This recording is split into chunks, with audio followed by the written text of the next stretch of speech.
নমস্কার।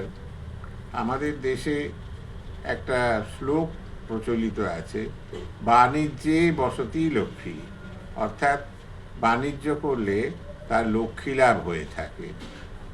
কিন্তু সেই বাণিজ্য অনেক সময় আমরা করি, কিন্তু সেই ব্যবসায় দেখা যায় যে কিছুই হচ্ছে না। আজ একটা ব্যবসা ধরছে, কাল একটা ধরছে, পরশু একটা, সবই তার নিষ্ফল হয়ে যাচ্ছে। সেক্ষেত্রে আমাদের কি করতে হবে? যদি কারো জন্ম, সময়, সাল, তারিখ থাকে, সেইটা দেখে বিচার করতে হবে, বা নাও যদি থাকে তার হস্তরেখা দেখে বিচার করতে হবে যে কোন ব্যবসায় সে করলে সফল হবে বা কোনটা করলে সে উন্নতি করতে পারবে। সেইটা দেখে নিয়ে তাকে নির্দেশ দিতে হয়। এবং ব্যবসা বৃদ্ধির কবচ আছে।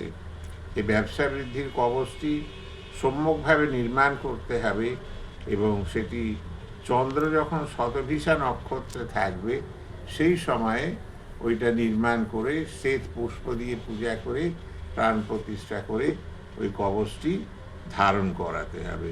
করলে দেখা যায় যে তার ভেতরে সেই ব্যবসার উদ্দীপনা এবং আগ্রহ জাগবে, ব্যবসায় উন্নতিও হবে, দোকানে খরিদ্দার বাড়বে, এইসবগুলো হয়ে থাকে। সুতরাং আমরা সেইভাবে সেটা করার চেষ্টা করব। নমস্কার।